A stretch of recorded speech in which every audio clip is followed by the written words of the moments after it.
നമസ്കാരം. പകൽ വാർത്തയിലേക്ക് സ്വാഗതം. കൊച്ചിയിലെ അധോലോകത്തെക്കുറിച്ചുള്ള കൂടുതൽ വിവരങ്ങൾ ന്യൂസ് 18 കേരളം ഇന്നും പുറത്തുവിട്ടു. ഇതിലേറ്റവും പ്രധാനപ്പെട്ടത് മോഡലും നടനുമായ ഷിയാസ് കരീമിനെ കുറിച്ചുള്ള കൂടുതൽ വിവരങ്ങളാണ്. നേരത്തെ ഔറംഗസേബ് എന്ന ഗുണ്ടയുടെ വെളിപ്പെടുത്തൽ ന്യൂസ് 18 കേരളത്തിലൂടെ വന്നതിന് ശേഷമാണ് ഷിയാസ് കരീമിന് ഇങ്ങനെയൊരു കൊട്ടേഷൻ സംഘങ്ങളുമായുള്ള ബന്ധത്തെക്കുറിച്ചുള്ള വിവരങ്ങൾ ലോകമറിഞ്ഞത്. അതിന് പിന്നാലെ ഷിയാസ് കരീം ഔറംഗസേബിനെ വിളിച്ച് തൻ്റെ പേര് ഇതിലേക്ക് വലിച്ചിഴക്കരുത് എന്നാവശ്യപ്പെടുന്ന ഫോൺ സംഭാഷണമാണ് ഇന്ന് ന്യൂസ് 18 കേരളം പുറത്തുവിട്ടിരിക്കുന്നത്. അങ്ങനെ ഷിയാസ് കരീം നേരത്തെ നൽകിയ വിശദീകരണം കള്ളമാണെന്നും തെളിഞ്ഞിരിക്കുകയാണ്.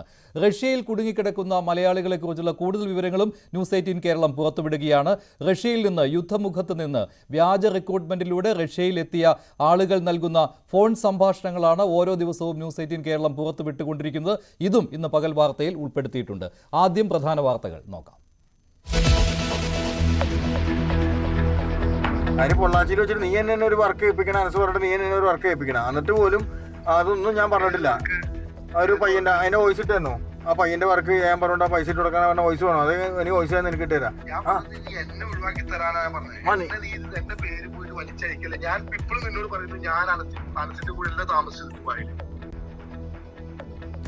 കൊച്ചിയിലെ അധോലോകം ഭരിക്കുന്ന പെരുമ്പാവൂർ അനസുമായി ബന്ധമില്ലെന്ന നടൻ ഷിയാസ് കരീമിന്റെ കള്ളം പൊളിച്ചെടുക്കി ന്യൂസ് 18.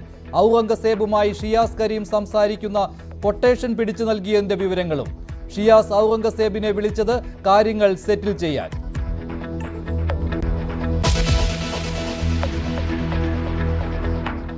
എംബസി ഫസ്റ്റിലെല്ലാം ഓഫീസ് എംബസി പോയപ്പോഴത്തേക്കും അവർ സഹായിക്കണമെന്ന് പറഞ്ഞു. ഇപ്പം അവർ അത് നാട്ടിലോട്ട് കയറ്റാനുള്ള രീതി സഹായിച്ചാൽ മനസ്സിലാവാണ് ഈ പറയണേ.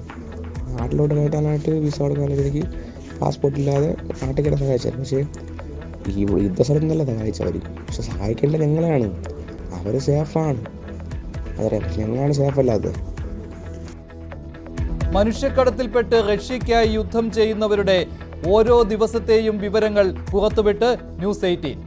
സൈനിക ക്യാമ്പിൽ നിന്ന് രക്ഷിച്ചില്ലെങ്കിൽ വീണ്ടും യുദ്ധത്തിന് പോകേണ്ടി വരുമെന്ന് അഞ്ചുതെങ്ങ് സ്വദേശി വിനീത്. ഒപ്പമുണ്ടായിരുന്ന ടിനുവുമായി സംസാരിക്കാൻ കഴിയുന്നില്ല. സ്ഥിതി അതീവ ഗുരുതരം.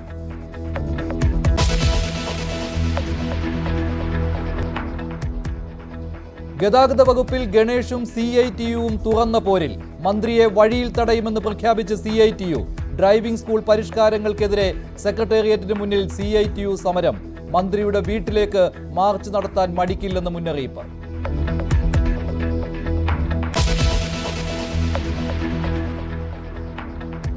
അപകടം തിരിച്ചറിഞ്ഞ് സർക്കാർ ഉണർന്നു. സിദ്ധാർത്ഥിന്റെ മരണത്തിൽ CBI അന്വേഷണത്തിനായുള്ള ശുപാർശ ഡൽഹിയിലെത്തിച്ചു. പൂഴ്ത്തിവെച്ച രേഖകൾ പേഴ്സണൽ മന്ത്രാലയത്തിൽ എത്തിച്ചത് DYSP നേരിട്ട്.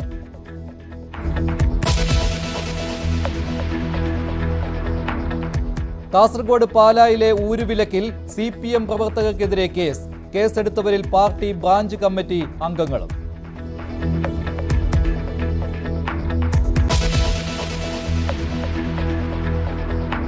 തിരുവനന്തപുരം മെഡിക്കൽ കോളേജിലെ ഡോക്ടറുടെ മരണത്തിൽ ദുരൂഹതയില്ലെന്ന് പോലീസ്. ആത്മഹത്യയെന്ന് സ്ഥിരീകരണം. മരണം അമിത ഡോസ് അനസ്തേഷ്യ കുത്തിവെച്ച്.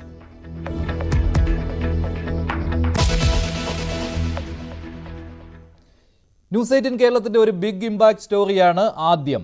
നേരത്തെ തന്നെ കൊച്ചിയിലെ കൊട്ടേഷൻ സംഘങ്ങളെക്കുറിച്ചും ഗുണ്ടാ തലവന്മാരെക്കുറിച്ചുമുള്ള പരമ്പര തന്നെ ചെയ്തു വരികയാണ് ന്യൂസ് 18 കേരളം. അതിൽ ഏറ്റവും ഒടുവിലത്തേതാണ് നടനും മോഡലുമായ ഷിയാസ് കരീമിന് ഗുണ്ടാ സംഘങ്ങളുമായി ബന്ധമുണ്ടെന്ന്, ഗുണ്ടാ തലവൻ പെരുമ്പാവൂർ അനസുമായി ബന്ധമുണ്ടെന്ന് ഉറപ്പിക്കുന്ന ഫോൺ സംഭാഷണം. നേരത്തെ ഷിയാസ് കരീമിന് പെരുമ്പാവൂർ അനസുമായി ബന്ധമുണ്ടെന്ന് ഗുണ്ടാ നേതാവായ ഔറംഗസേബ് ന്യൂസ് 18 കേരളത്തോട് പറഞ്ഞിരുന്നു. പക്ഷേ അതിനുശേഷം ചില ഓൺലൈൻ മാധ്യമങ്ങളിൽ ഷിയാസ് കരീം പറഞ്ഞത് തനിക്ക് അങ്ങനെ ഒരു ബന്ധം ഇല്ലെന്നാണ്.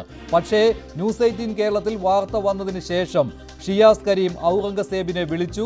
തൻ്റെ പേര് ഇതിലേക്ക് വലിച്ചിഴക്കരുത് എന്നാണ് ഷിയാസ് കരീം ആവശ്യപ്പെട്ടത്. അതുമാത്രമല്ല, പെരുമ്പാവൂർ അനസുമായി ബന്ധമുണ്ടായിട്ടും എന്തുകൊണ്ട് ബന്ധമില്ല എന്ന് ഷിയാസ് കരീം പറയുന്നുവെന്ന് ഔറംഗസേബ് ചോദിക്കുന്നുണ്ട്. അത് പിടിച്ചു നിൽക്കുന്നതിന് വേണ്ടിയാണെന്ന് ഷിയാസ് കരീം പറയുന്നു.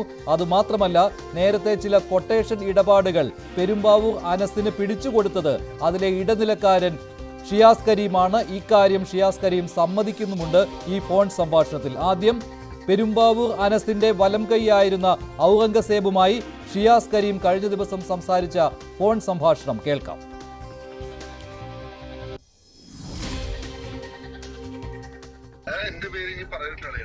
എടാ നിന്റെ പേര് പറയുന്നത് പറഞ്ഞത് നീ അതിൽ വന്നെന്നാ പറഞ്ഞേക്കണത്. നിനക്ക് അനസിനെ അറിയാൻ പാടില്ല. നീ 3 മാസമായിട്ട് അറിയുന്നുള്ളൂ. അറിയാന്നല്ല, നീ അനസിക്കാന്ന് വിളിച്ചിട്ട്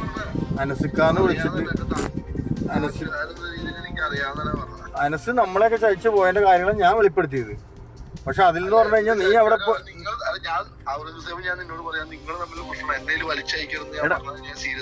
എടാ നീ സീരിയസ് ആയിട്ട് പറഞ്ഞാലും എങ്ങനെ പറഞ്ഞാലും ഞാൻ പറഞ്ഞത് നീ അതിൽ പറഞ്ഞേക്കണ കാര്യങ്ങൾ കേൾക്കുമ്പോൾ എനിക്കെന്നെ ചിരി തന്നെ. കാര്യം പൊള്ളാച്ചിയിൽ വെച്ചിട്ട് നീ എന്നെ ഒരു വർക്ക് ഏൽപ്പിക്കണം, അനസ് പറഞ്ഞിട്ട് നീ എന്നെ ഒരു വർക്ക് ഏൽപ്പിക്കണം. എന്നിട്ട് പോലും അതൊന്നും ഞാൻ പറഞ്ഞിട്ടില്ല.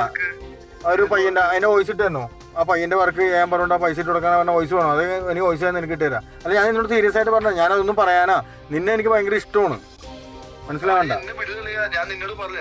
അല്ല അതില് നീ എടാ ഞാൻ ഇനി ഒന്നിനുമില്ല. കാര്യം എന്ന് വെച്ചാൽ നീ അത് പറഞ്ഞ കാര്യങ്ങളെ അനസിന കേസുള്ളതെന്ന് എനിക്ക് അറിയില്ല. അങ്ങനെയുള്ള കാര്യങ്ങളൊക്കെ പറയുമ്പോൾ എനിക്ക് ശരിയാണ്. ഞാൻ ഇപ്പോഴും നിന്നോട് പറയുന്നു, അനസിന് കേസുള്ള കാര്യങ്ങളോ അതൊന്നും ഞാൻ അന്വേഷിക്കേണ്ട ആവശ്യമില്ല. എടാ നിന്റെ ജോലി ചെയ്യണം, നീ ചെയ്തോ, അതിന് എനിക്ക് സന്തോഷം. നിന്റെ ജോലി സന്തോഷിക്കും, അതിന് എനിക്ക് ഭയങ്കര സന്തോഷമുള്ള കാര്യമാണ്. കാശ് എന്നിട്ട് പൈസ ഉണ്ട്, അത് കാശ് എന്നിട്ട് ഞാൻ പോയി. എടാ നീ പൈസ എന്നിട്ട് പോയത് എനിക്ക് 1 ലക്ഷം രൂപ ഒന്നുമാണ്. അതെ അതെ അത് ഒരു കോശം നമ്മുടെ കാശൊക്കെ അടുത്ത് തന്നതേ, അതാണ് പ്രശ്നം. നമ്മളെ പഠിച്ചുകൊണ്ടുപോയ കാശാണ് അവൻ തന്നത്. അല്ല നീ എന്റെ പൈസ വാങ്ങിച്ചിട്ടില്ല. നീ പിന്നെ അനസ് പെരുമാനെ അറിയൂല. ഞാൻ പറഞ്ഞ പൊള്ളാച്ചിയുടെ സമയത്താണ് അനസ് പെരുമാൻ നീ ഞാനായിട്ട് സംസാരിക്കുന്നതും കേസിന്റെ കാര്യങ്ങൾ സംസാരിക്കുന്നത്. നാട്ടുകാരൻ രീതിയിൽ എനിക്ക് അനസ് പെരുമാറും അറിയാം. പിന്നെ കൊട്ടേഷൻ പരിപാടികൾക്കൊന്നും ഞാൻ നിൽക്കാറില്ല എന്ന് ഞാൻ പറഞ്ഞു. അതുള്ള കാര്യം നീ അനസിന് വേണ്ടിയിട്ടാണ് എന്നോട് സംസാരിക്കണത്.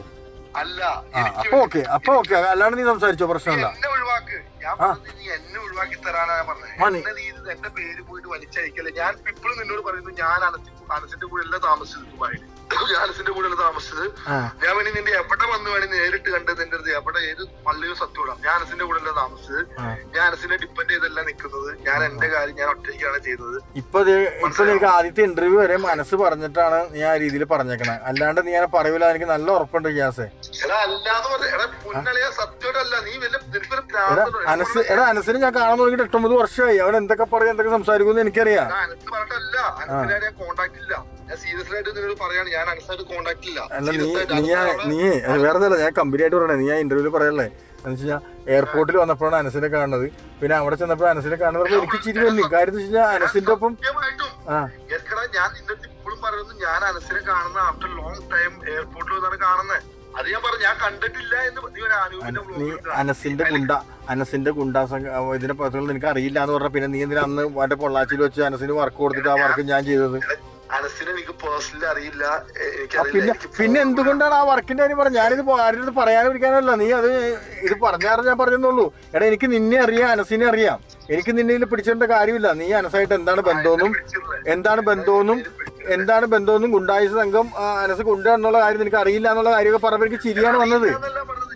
ഞാൻ പിന്നെ അങ്ങനെയല്ല പറയാൻ പറ്റും. എനിക്ക് ഗുണ്ട പിന്നെ ഞാൻ അറിഞ്ഞിട്ട് അയാളുടെ കൂടെ പോയതല്ല നാട്ടുകാർ മൊത്തം മനസ്സിലായി.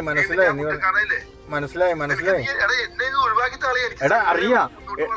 എടാ ഷിയാസ്, എനിക്ക് നിന്നോട് വ്യക്തിപരമായിട്ട് ഒരു വൈരാഗ്യമില്ല. ഞാൻ പറഞ്ഞില്ല, എനിക്ക് നിന്നെ ഇഷ്ടമുള്ള ആളാണ്. അപ്പൊ എടാ നോക്കണമെന്ന് നമ്മൾ നോക്കുമ്പോ എന്താ നോക്കണത്? അവിടെ ചെന്ന് ഞങ്ങളെയും പറ്റിച്ചുകൊണ്ട് പോയിട്ട് എല്ലാവരും നടിമാരും എല്ലാവരും ആയിട്ട് അവിടെ കിടന്നുകൊണ്ട് അംഗവും ബഹളവും എല്ലാവരും ഉദ്ഘാടനത്തിനും അതൊക്കെ വരുമ്പോ ഞങ്ങളുടെ മനസ്സെന്തായിരിക്കും?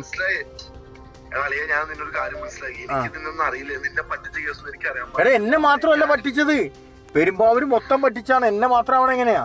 പെരുമ്പാവൂര് മൊത്തം പറ്റിച്ചു പോയി. അവൻ ഇത്രയും പേരെ പറ്റിച്ച് ഞങ്ങളുടെ കുറെ പേരുടെ ജീവിതം കളഞ്ഞിട്ട് അവിടെ പോയിട്ട് ഇങ്ങനെയുള്ള കാര്യങ്ങൾ ചെയ്യുമ്പോൾ ഒന്ന് ആലോചിച്ച് നോക്കി. അവിടെ നിന്നോട് ചോദിക്കുമ്പോൾ നിനക്ക് അനസിന്റെ ഗുണ്ടാപ്രവർത്തനം അറിയില്ല എന്ന് പറഞ്ഞു.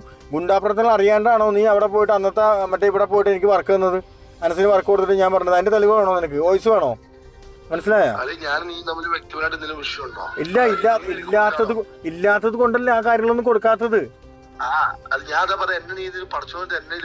അല്ല ഞാൻ നിനക്കൊരു ഉപദേശം തരാം. ഇതിൽ ഞാൻ വലിച്ചിട്ടില്ല, ഞാൻ ഉപദേശം തരാം. നമുക്കൊക്കെ വന്ന അനുഭവം നിനക്ക് ഒരിക്കലും വരാതിരിക്കട്ടെ. നീ ഇപ്പൊ ഒരുവിധം കഷ്ടപ്പെട്ടാണ് വീട് കൊണ്ടുപോകണമെന്ന എല്ലാ കാര്യങ്ങളും നീ പറഞ്ഞ ഞാൻ കേട്ടായിരുന്നു. മാഷാ അല്ലാ, നിനക്ക് ഇനി ഒരു ഇനിയൊരു വർക്കുകളൊക്കെ പിടിച്ച് അനസിന്റെ കൊടുത്ത് ഇനി അതും ഇനി പുറത്ത് വരൂട്ടാ ഷിയാസെ. ഞാൻ ഒന്നും വർക്ക് പിടിച്ചു കൊടുക്കുന്നില്ല. അങ്ങനത്തെ പരിപാടി ഇല്ല. അല്ല ഇല്ലാന്ന് പറഞ്ഞാൽ നീ അന്ന് പിന്നെ വർക്ക് വെറുതെ എന്താണ് വർക്ക്? അത് വേറെ എനിക്ക് ആളെ അറിയില്ല. എന്റെ അത് എത്ര വർഷം മുമ്പാണ് ഒന്ന് ആലോചിച്ച് നോക്കി. ആ വർക്ക് എത്ര വർഷം മുമ്പാണ്? 3 വർഷമായില്ലേ? ഞാൻ അങ്ങനെ ആദ്യം പറയേണ്ട മീഡിയക്കാരോട് പറയേണ്ട അതല്ലായിരുന്നോ? ഞാൻ പറഞ്ഞു ആ വോയിസ് ഞാൻ നിന്നെ വെറുതെ കേൾപ്പിച്ചു തരാം. നീ സംസാരിക്കണതും മറ്റോ സംസാരിക്കണതും ഞാൻ ഇതുവരെ കൊടുത്തു. അത് നിന്നോടുള്ള സ്നേഹം കാരണമല്ലേ? ഞങ്ങൾക്ക് ആരും ചതിക്കും. ഞങ്ങൾ ഉണ്ടാണെങ്കിലും ഉണ്ടാകാനുള്ള പേരാണെങ്കിലും ഞങ്ങൾക്ക് അങ്ങനെ വ്യക്തിപരമായിട്ട് ആരും ചതിക്കണമെന്നും വഞ്ചിക്കണമെന്നും ഇല്ല ഷിയാസെ. ഉറപ്പ് ഇൻഷാല്ലാ. നമ്മള് നീ അനസിനെ വെള്ള പൂശാൻ വേണ്ടി നീ നടക്കണ്ട. മാറി നിന്നു. ഒരിക്കലും എനിക്ക് ഇത് ഒഴിവാണ്. അത്രയുള്ളൂ. ഞാൻ അനസിനെ വെള്ളം പൂഷിക്കാനൊന്നും ഞാൻ നിൽക്കുന്നില്ല. പെരുമ്പാവൂർ അനസുമായി നടനും മോഡലുമായ ഷിയാസ് കരീമിന് ബന്ധമുണ്ട് എന്ന് ഉറപ്പിക്കുന്ന ഫോൺ സംഭാഷണമാണ് ന്യൂസ് 18 കേരളം പുറത്തുവിട്ടിരിക്കുന്നത്. ഗുണ്ടാ നേതാവ് കൂടിയായ ഔറംഗസേബുമായിട്ട് സെറ്റിൽ ചെയ്യുന്നതിന് വേണ്ടി ഷിയാസ് കരീം വിളിച്ചതാണ് ഈ ഫോൺ സംഭാഷണം. അതിൽ ഷിയാസ് കരീം പറയുന്ന കാര്യങ്ങൾ ആദ്യം ഷിയാസ് കരീം എല്ലാം നിഷേധിച്ചുവെങ്കിലും പിന്നീട് ഓരോരോ കാര്യങ്ങളായി ഔറംഗസേബ് പറയുമ്പോൾ ഞാനത് അന്ന് ചെയ്തിട്ടുണ്ട് എന്നുള്ള കാര്യം ഷിയാസ് കരീം സമ്മതിക്കുകയുമാണ്. കൂടുതൽ വിവരങ്ങൾ നൽകാൻ ചേരുന്നു ടോം കുര്യാക്കോസ്, ഒപ്പം ആജ്ഞ രവീന്ദ്രൻ. ടോം, ഷിയാസ് കരീമിന് ബന്ധമില്ല എന്ന് കഴിഞ്ഞ ദിവസം ഓൺലൈൻ മാധ്യമങ്ങളിൽ പറഞ്ഞതാണ്. ന്യൂസ് 18 കേരളം പുറത്തുവിട്ടത് തെറ്റായ കാര്യങ്ങളാണ് എന്നും ഔറംഗസേബ് പറഞ്ഞതൊക്കെ കള്ളമാണെന്നും ഷിയാസ് കരീം പറഞ്ഞതാണ്. പക്ഷേ ഈ ഫോൺ സംഭാഷണത്തിൽ കൃത്യമായിട്ട് കാര്യങ്ങൾ മനസ്സിലാക്കുകയാണല്ലോ. ഇവിടെ ഈ ഷിയാസ് കരീം ഈ കൊട്ടേഷൻ ഇടനില നിൽക്കുന്ന ഒരാൾ കൂടിയാണെന്ന് വ്യക്തമാവുകയാണല്ലോ. അത് സമ്മതിക്കുകയും ചെയ്യുന്നുണ്ടല്ലോ. പൊള്ളാച്ചിയിലെ ഒരു സംഭവം പറയുന്നു, ഒരു കൊട്ടേഷൻ ഇടപാട് 3 വർഷം മുൻപ് ഔറംഗസേബിനെ കൊണ്ട് ചെയ്യിക്കുന്നു. അപ്പോൾ ഈ ഷിയാസ് കരീം ശരിക്കും ഈ കൊട്ടേഷൻ ഇടനിലക്കാരനാണെന്ന് വ്യക്തമാണല്ലോ. മഞ്ജുഷ, അങ്ങനെ തന്നെ സംശയിക്കണം. കാരണം നമുക്കറിയാം ന്യൂസ് 18 ചാനലിന് ഗുണ്ടാ നേതാവായ ഔറംഗസേബ് നൽകിയ അഭിമുഖത്തിലാണ് കൊച്ചിയിലെ അധോലോകവുമായി ബന്ധപ്പെട്ടും പെരുമ്പാവൂർ അനസും നടൻ ഷിയാസ് കരീം ഉൾപ്പെടെയുള്ള സിനിമാ താരങ്ങളുമായും ഉള്ള ബന്ധത്തെക്കുറിച്ചുള്ള വിവരങ്ങൾ പുറത്തു വന്നത്. അതിനുശേഷം നമ്മൾ ഇതുമായി ബന്ധപ്പെട്ട കൂടുതൽ അന്വേഷണങ്ങൾ നടത്തി. പെരുമ്പാവൂർ അനസിന്റെ ദുബായിലെ പുതിയ ബിസിനസ് സംരംഭത്തിന്റെ ഉദ്ഘാടനത്തിൽ നടി ശ്വേത മേനോൻ, മാളവിക മേനോൻ, സ്വാസിക, വിനയ് ഫോർട്ട് എന്നിവർക്കൊപ്പം നടൻ ഷിയാസ് കരീമും പങ്കെടുത്തു. അതായത് നടനും മോഡലുമായ ഷിയാസ് കരീമും പങ്കെടുത്തിരുന്നു. ഇതുമായി ബന്ധപ്പെട്ട് അതായത് ഈ ദൃശ്യങ്ങൾ സഹിതം ന്യൂസ് 18 പുറത്തുവിട്ടതിന് പിന്നാലെ ഷിയാസ് കരീം ഒരു ഓൺലൈൻ മാധ്യമത്തിൽ നൽകിയ അഭിമുഖത്തിൽ ഇത് പൂർണ്ണമായി നിഷേധിക്കുകയാണ് ചെയ്തത്. അതായത് പെരുമ്പാവൂർ അനസുമായി തനിക്ക് യാതൊരു വിധത്തിലുള്ള ബന്ധവുമില്ല, ആദ്യമായിട്ട് കാണുന്നത് ഈ ഒരു ഉദ്ഘാടന ചടങ്ങിൽ മാത്രമാണ്, പെരുമ്പാവൂർ സ്വദേശികൾ എന്ന നിലയിൽ അത്തരം ഒരിക്കൽ കണ്ടു പരിചയം മാത്രമാണ് പെരുമ്പാവൂർ അനസുമായി ഉള്ളത് എന്നായിരുന്നു ഷിയാസ് കരീം പറഞ്ഞത്. എന്നാൽ അതിനുശേഷമാണ് പിന്നീട് ഈ ഔറംഗസേബിന്റെ അഭിമുഖം നമ്മൾ പൂർണ്ണമായും കൊടുക്കുകയും ഷിയാസ് കരീമാണ് പെരുമ്പാവൂർ അനസിന് ദുബായിൽ എല്ലാവിധത്തിലുള്ള ഒത്താശ ചെയ്യുന്നതും എല്ലാവിധത്തിലുള്ള ഇടപാടുകൾ നടത്തുന്നതും എന്ന് ഔറംഗസേബ് വെളിപ്പെടുത്തൽ നടത്തിയതിന് പിന്നാലെ ഷിയാസ് കരീം ഔറംഗസേബിനോട് സംസാരിക്കുന്ന, ഫോണിൽ വിളിച്ച് സെറ്റിൽ ചെയ്യുന്ന ഓഡിയോ സംഭാഷണമാണ് ന്യൂസ് 18 അല്പസമയം മുമ്പ് പുറത്തുവിട്ടത്. ഈ ഓഡിയോ സംഭാഷണത്തിൽ ഷിയാസ് കരീം ഔറംഗസേബിനോട് പറയുന്നുണ്ട്, തന്നെ ഉപദ്രവിക്കരുത്, ഈ പെരുമ്പാവൂർ അനസുമായി ബന്ധപ്പെട്ട് തന്റെ പേര് വലിച്ചിഴക്കരുത്, അനസിനെ അറിയില്ല എന്ന് പറഞ്ഞത് നിലനിൽപ്പിന് വേണ്ടിയാണെന്നാണ് ഷിയാസ് കരീം പറയുന്നത്. മാത്രമല്ല അവിടെയാണ് മഞ്ജുഷ് നേരത്തെ സൂചിപ്പിച്ചതുപോലുള്ള ഒരു കൊട്ടേഷൻ വർക്കുമായി ബന്ധപ്പെട്ട ഇടനിലക്കാരനായി ഷിയാസ് കരീം പ്രവർത്തിച്ചതിന്റെ കാര്യങ്ങളും ഈ സംഭാഷണത്തിലുണ്ട്. ഷിയാസ് മുൻപ് അനസിന് കൊട്ടേഷൻ വർക്ക് കൊടുത്തിട്ടുള്ളതായി സംഭാഷണത്തിൽ വ്യക്തമായി തന്നെ പറയുന്നുണ്ട്. ഷിയാസ് നൽകിയ കൊട്ടേഷൻ പൊള്ളാച്ചിയിൽ വെച്ച് നടപ്പാക്കിയതായും ഔറംഗസേബിൻ ഷിയാസ് കരീമും തമ്മിൽ നടത്തിയ ആ സംഭാഷണത്തിൽ പൂർണ്ണമായും വ്യക്തമായി തന്നെ പറയുന്നുണ്ട്. 3 വർഷം മുൻപാണ് ഷിയാസ് കൊട്ടേഷൻ വർക്ക് നൽകിയതെന്ന് ഔറംഗസേബിന്റെ സംഭാഷണത്തിൽ വളരെ വ്യക്തമായി തന്നെ നമുക്ക് മനസ്സിലാക്കാൻ കഴിയുന്നുണ്ട്. പക്ഷേ ഈ കാര്യം രണ്ട് കാര്യങ്ങൾ അതിൽ നിന്ന് ചിലപ്പോൾ അതൊരു ഇടനിലക്കാരനായിട്ട് വർക്ക് ചെയ്തിട്ട് മറ്റൊരാൾ ഏൽപ്പിച്ച പണി ഷിയാസ് പെരുമ്പാവൂർ അനസിന് നൽകുകയും അനസ് ഔറംഗസേബിനെ ഏൽപ്പിച്ച് അങ്ങനെ നടപ്പിലാക്കി, അല്ലെങ്കിൽ ഷിയാസ് കരീമിന്റെ ഏതെങ്കിലും എതിരാളിക്ക് വേണ്ടി ഷിയാസ് തന്നെ നേരിട്ടൊരു വർക്ക് ഏൽപ്പിച്ചു. ഇതിൽ 2 കാര്യങ്ങളിൽ ഒന്ന് എന്ന് മനസ്സിലാക്കാമല്ലോ. അതിൽ ഏതാണ് സംഭവിച്ചിരിക്കുക? ഔറംഗസേബ് ഇതിനെക്കുറിച്ച് എന്തെങ്കിലും ടോമിനോട് പറഞ്ഞിരുന്നോ? മഞ്ജുഷ് ഇതുമായി ബന്ധപ്പെട്ട വ്യക്തമായ കാര്യങ്ങൾ പറഞ്ഞില്ല. അതായത് പെരുമ്പാവൂർ അനസിന് ഷിയാസ് കരീം നൽകിയ ഒരു കൊട്ടേഷൻ വർക്കാണ്. അത് അനസ് ഔറംഗസേബിനെ ഏൽപ്പിക്കുന്നു. പൊള്ളാച്ചിൽ വെച്ചത് നടപ്പാക്കുന്നു. ആരെയാണ് എന്തിനാണ് ഈ കൊട്ടേഷൻ വർക്ക് നൽകിയതെന്നോ ഇതുമായി ബന്ധപ്പെട്ട കൂടുതൽ വെളിപ്പെടുത്തൽ നടത്തിയിട്ടില്ല. പക്ഷേ ഷിയാസ് കരീമിനെ ചോദ്യം ചെയ്താൽ മാത്രമേ എന്താണ് യഥാർത്ഥത്തിൽ സംഭവിച്ചത്, അത്തരം ഒരു കൊട്ടേഷൻ വർക്ക് നൽകി എന്ന കാര്യം ഷിയാസ് കരീമി ഒരു പരിധിവരെയും സമ്മതിക്കുന്നുണ്ട്. കാരണം നിഷേധിക്കുന്നില്ല. ഔറംഗസേബിന്റെ സംഭാഷണത്തിൽ ഒരു കാരണവശാലും ഒരു നിഷേധിച്ചുകൊണ്ടുള്ള പ്രതികരണം ഷിയാസ് കരീമിന്റെ ഭാഗത്തുനിന്ന് ഉണ്ടായിട്ടില്ല.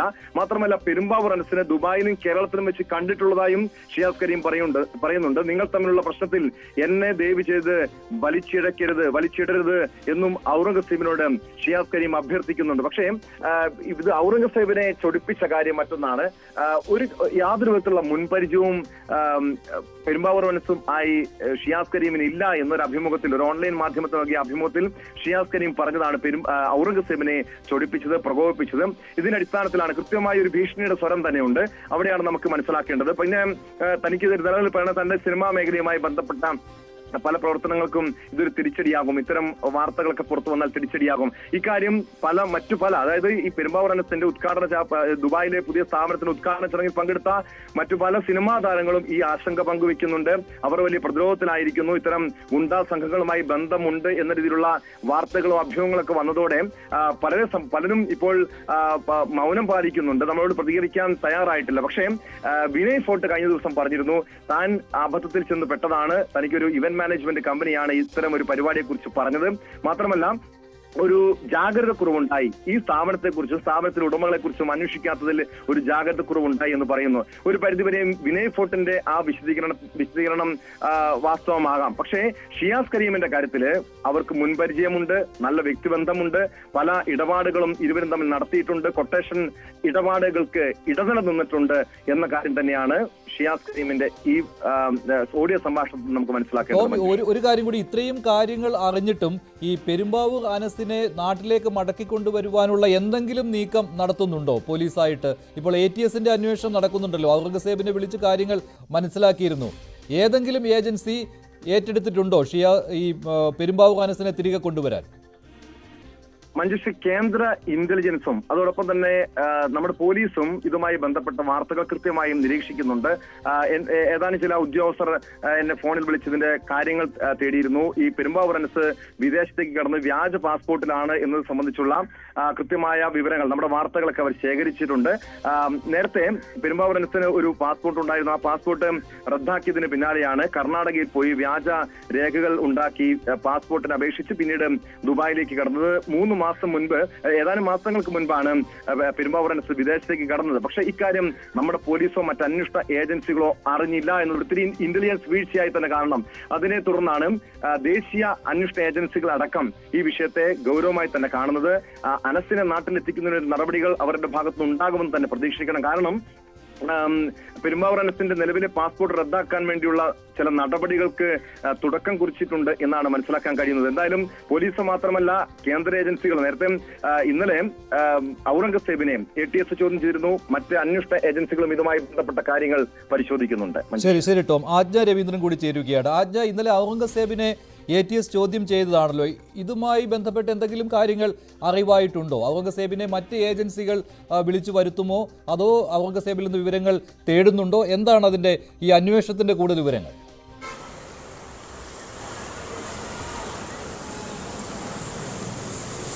മഞ്ജുഷ്, ഇന്നലെ ഔറംഗസേബിനെ 6 മണിക്കൂറോളമാണ് ATS ചോദ്യം ചെയ്തിട്ടുള്ളത്.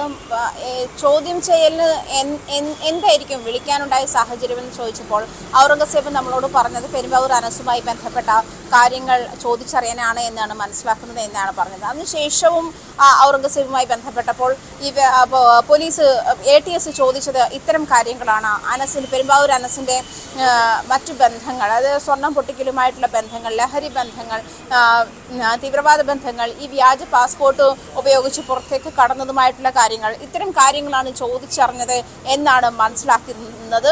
എന്നിരുന്നാലും ഇന്നലെ ATSന്റെ ഓഫീസിൽ ചെല്ലുമ്പോൾ ന്യൂസ് 18 നമ്മുടെ റിപ്പോർട്ടുകൾ പൂർണ്ണമായും വാച്ച് ചെയ്യുന്ന, അത് നിരീക്ഷിക്കുന്ന ഒരു കാഴ്ചയാണ് എനിക്ക് കാണാൻ കഴിഞ്ഞത്. അതുകൊണ്ട് തന്നെ ഈ ഒരു റിപ്പോർട്ടിനെ തുടർന്ന് അത്യാവശ്യം ഒരു ജാഗ്രത പോലീസിന്റെ ഭാഗത്തു നിന്നും മറ്റ് അന്വേഷണ ഏജൻസികളുടെ ഭാഗത്തു നിന്നും ഉണ്ടായിട്ടുണ്ട് എന്ന് വേണം മനസ്സിലാക്കാൻ. ഇതേ തുടർന്ന് ഇന്നലെ ഈ ചോദ്യം ചെയ്യൽ 6 മണിക്കൂർ നീണ്ടുനിന്നു. ഇനിയും ഒരു പക്ഷേ ഔറംഗസേബിനെ ഇത്തരം കാര്യങ്ങൾ നമ്മളോട് നടത്തിയ വെളിപ്പെടുത്തലിന്റെ അടിസ്ഥാനത്തിൽ ഒരു പക്ഷേ ഔറംഗസേബിനെ ഇനിയും ചോദ്യം ചെയ്യലിന് വിളിച്ചേക്കാം. വ്യാജ പാസ്പോർട്ട് ഉൾപ്പെടെയുള്ള കാര്യങ്ങൾ ഉള്ളതിനാൽ ചിലപ്പോൾ ഇമിഗ്രേഷൻ ഡിപ്പാർട്ട്മെന്റും ഇത്തരം കാര്യങ്ങളിൽ ഇടപെട്ടേക്കാം, മറ്റ് ഏജൻസികൾ ഇടപെട്ടേക്കാം. എന്തായാലും നമ്മുടെ ഈ റിപ്പോർട്ടിനെ തുടർന്ന് പോലീസ് ഒന്ന് അലേർട്ടായിട്ടുണ്ട് എന്നാണ് മനസ്സിലാക്കേണ്ടത്. പക്ഷേ പെരുമ്പാവൂർ അനസിനെ പോലെ പെരുമ്പാവൂർ അനസിന്റെ പാസ്പോർട്ട് പോലീസ് പിടിച്ചു വെച്ചിരിക്കുന്ന ഒരു സാഹചര്യമായിരുന്നു ഉണ്ടായിരുന്നത്. അതേ തുടർന്ന് അയാൾ കർണാടകയിലേക്ക് പോയി വ്യാജ ആധാറും ജനന സർട്ടിഫിക്കറ്റും അതുപോലെ ഉണ്ടാക്കിയെടുത്ത് അതിലൂടെ പുതിയ പാസ്പോർട്ട്, വ്യാജ പാസ്പോർട്ട് തന്നെ ഉണ്ടാക്കി പുറത്തേക്ക് കടന്നു എന്നൊരു സാഹചര്യം നിലനിൽക്കുന്നത് ഗുരുതരമായ സുരക്ഷാ വീഴ്ചയായിട്ട് വേണം കരുതാൻ, അല്ലെങ്കിൽ അങ്ങനെ വേണം അതിനെ മുഖവിലേക്ക് എടുക്കാൻ. ശരി, എന്തായാലും പെരുമ്പാവൂർ അനസിനെ തിരികെ കൊണ്ടുവരുവാനുള്ള നീക്കങ്ങൾ കേന്ദ്ര ഏജൻസികൾ നടത്തുമോ എന്നാണ് അറിയുവാനുള്ളത്. അതുപോലെ തന്നെ ATS ഔറംഗസേബിൽ നിന്ന് കിട്ടിയ വിവരങ്ങൾ ഏത് രീതിയിൽ വിലയിരുത്തും അത് വരും ദിവസങ്ങളിൽ അറിയാം. അതേ സമയത്ത് തന്നെ കൊച്ചിയിലെ അധോലോകത്തിന്റെ കൂടുതൽ വിവരങ്ങൾ വരും ദിവസങ്ങളിലും ന്യൂസ് 18 കേരളം പുറത്തുവിടും. അതിലേറ്റവും പ്രധാനപ്പെട്ടതാണ് ഇന്ന് പുറത്തുവിട്ട ഷിയാസ് കരീമും പെരുമ്പാവൂർ അനസുമായുള്ള ബന്ധത്തിന്റെ കഥ. കൂടുതൽ വാർത്തകൾ അടുത്ത ദിവസങ്ങളിൽ പ്രതീക്ഷിക്കാം. മറ്റൊരു പ്രധാനപ്പെട്ട വാർത്തയിലേക്ക് പോവുകയാണ്. ഇതും ന്യൂസ് 18 കേരളം കഴിഞ്ഞ കുറച്ച് ദിവസങ്ങളായി ഫോളോ ചെയ്തു വരുന്ന വാർത്തയാണ്. റഷ്യയിലേക്ക് വ്യാജ റിക്രൂട്ട്മെന്റിൽ എത്തി അവിടെ യുദ്ധത്തിൽ പങ്കെടുക്കേണ്ടി വന്ന മലയാളികളെക്കുറിച്ചുള്ള വാർത്തയാണ്. അതോടൊപ്പം തന്നെ മറ്റ് സംസ്ഥാനങ്ങളിൽ ഉള്ളവരുമുണ്ട്. ആകെ 125 പേർ അവിടെ യുദ്ധമുഖത്തുണ്ട് എന്നുള്ളതാണ് ഇപ്പോൾ നിലവിൽ കിട്ടിയിരിക്കുന്ന വിവരം. ഏറ്റവും ഒടുവിൽ ഒരു ഫോൺ സംഭാഷണം കൂടി കിട്ടിയിട്ടുണ്ട്. വിനീത് എന്നയാളുടേതാണ്. വിനീത് തിരുവനന്തപുരം അഞ്ചുതെങ്ങ് സ്വദേശിയാണ്.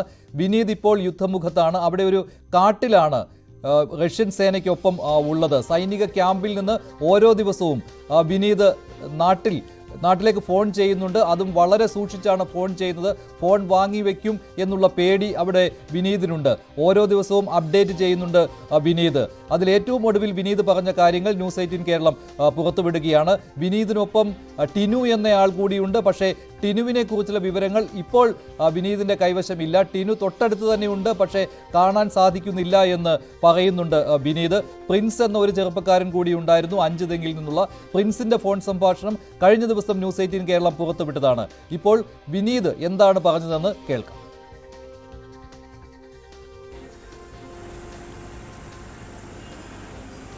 എംബസി കൺട്രോളിൽ ഞങ്ങളെ സേഫ് ആക്കിയിട്ട് പിന്നെ പ്രൊസീജിയർ ചെയ്യാൻ പറയാം.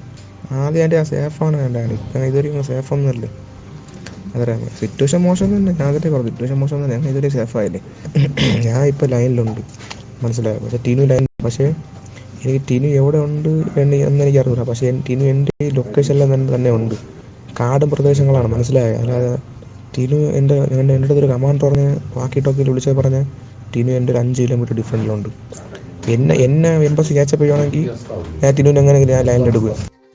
അവർക്ക് അങ്ങനെ അറിയാൻ പറ്റുമെന്നല്ലേ. ഈ ഫോട്ടോ എങ്ങനെയെങ്കിലും ലീക്കായി കഴിഞ്ഞാൽ എനിക്ക് പണിയെന്ന് വെച്ചാൽ ചിലപ്പോൾ എൻ്റെ ഫോൺ ട്രാക്ക് ചെയ്ത് ചെയ്യാം. എന്നാൽ എൻ്റെ ഫോൺ അവരുടെ കയ്യിലായിരുന്നു. ഈ ഇടയ്ക്കാണ് തന്നെ വാറേരിയ സ്ഥലത്ത് തന്നെ.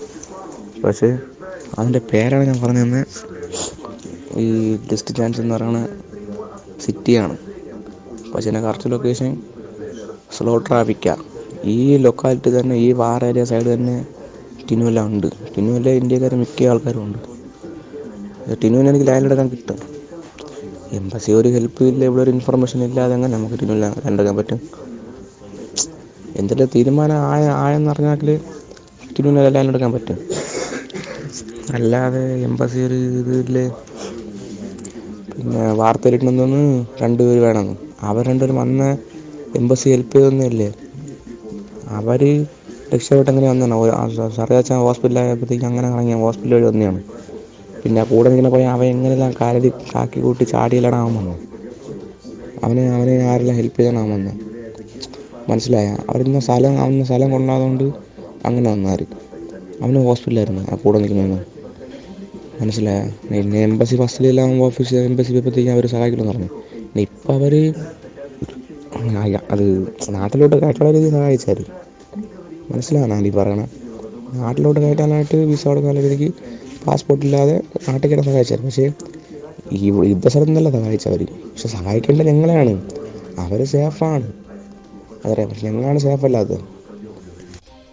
യുദ്ധം നടക്കുന്ന സ്ഥലത്ത് നിന്നാണ് വിനീത് ഫോണിൽ സംസാരിച്ചത്. വിനീതിനൊപ്പമുണ്ടായിരുന്ന ടിനുവിനെ കുറിച്ച് വിവരം ഇല്ല. ടിനു ഫോണിൽ ബന്ധപ്പെടുന്നില്ല എന്നുള്ളതാണ് ഏറ്റവും സങ്കടകരമായ കാര്യം. അതേസമയത്ത് തന്നെയാണ് ഇക്കാര്യം വിദേശ മന്ത്രാലയം അന്വേഷിക്കുന്നത്. വിദേശ മന്ത്രാലയം റഷ്യൻ എംബസിയുമായി ബന്ധപ്പെടുവാൻ ശ്രമിക്കുന്നുണ്ട്. ഇക്കാര്യം അറിയിച്ചുകൊണ്ട് മന്ത്രാലയത്തിൻ്റെ വക്താവ് തന്നെ അടൂർ പ്രകാശ് എംപിക്ക് കത്തും അയച്ചിട്ടുണ്ട്. കൂടുതൽ വിവരങ്ങൾ നൽകാൻ ഡാൻ കുര്യൻ ചേരുന്നുണ്ട്. ഡാൻ, സ്ഥിതി അതീവ ഗുരുതരമാണ് എന്നാണല്ലോ ഇപ്പോൾ വിനീതും പറയുന്നത്.